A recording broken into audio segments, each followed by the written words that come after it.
بابا جی سے ایک دن میں نے پوچھا کہ ہماری روحانی کتابوں میں لکھا ہوتا ہے وہ بزرگ چلتے چلتے ندی کے کنارے پہنچے، پانی کی سطح پہ پاؤں رکھا اور پانی پر چلتے چلتے ندی کے پار اتر گئے۔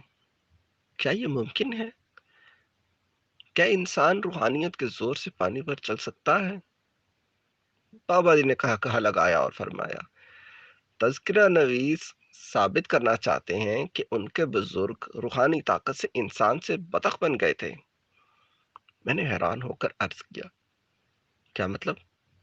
وہ بولے، لاکھوں کروڑوں بلکہ اربوں انسانوں میں سے کوئی ایک پانی پر چلنے کی طاقت حاصل کر لیتا ہوگا، مگر یہ کام دنیا کی ہر بطخ اور اس کے بچے روزانہ کرتے ہیں۔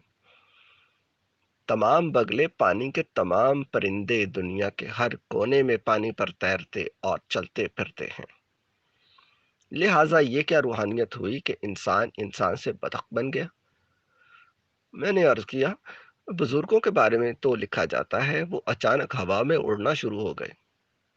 بابا جی نے ایک بار پھر کہا لگایا اور فرمایا، گویا وہ روحانی طاقت سے مکھی بن گئے۔ میں نے سر جھکا لیا۔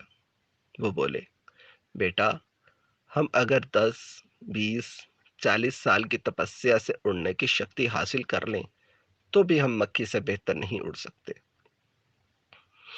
ہم چڑیوں، طوطوں، کووں، چیلوں اور عقابوں سے اچھا نہیں اڑ سکیں گے۔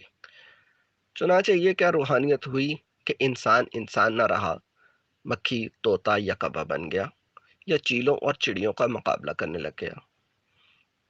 میں نے عرض کیا، اور بزرگوں کے بارے میں یہ بھی کہا جاتا ہے، اللہ کے فلاں ولی چشم زدن میں ایک شہر سے دوسرے شہر پہنچ جاتے تھے۔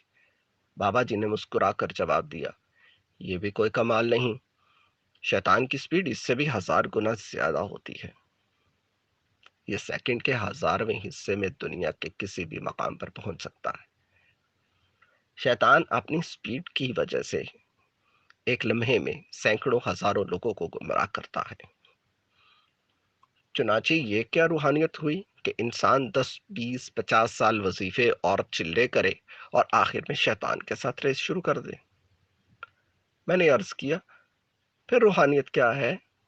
بابا جی بولے، روحانیت اشرف المخلوقیت ہے۔ اللہ تعالیٰ نے انسان کو جس قدر مطمئن، شاکر، صابر، عالم، متحرک اور خوش پیدا کیا تھا، انسان ٹینشن، پریشانیوں، ہوس اور افراتفری کے اس زمانے میں خود کو واپس اس بنیاد کی طرف لے جائے۔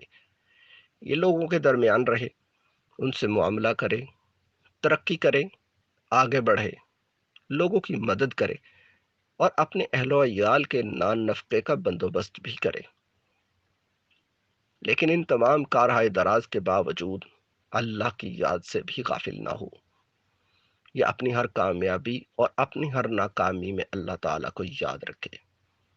یہ سوئے تو اللہ سے توبہ کر کے سوئے، یہ جاگے تو اللہ کا شکر ادا کرے، یہ رزق حلال پائے تو اللہ کا شکر گزار ہو، یہ رزق حلال ہضم ہو جائے تو اللہ کا احسان مند ہو، مشکلیں پڑیں تو مخلوق کے بجائے خالق سے رابطہ کرے، مشکلیں آسان ہو جائیں تو بھی مخلوق سے قبل خالق کا شکریہ ادا کریں۔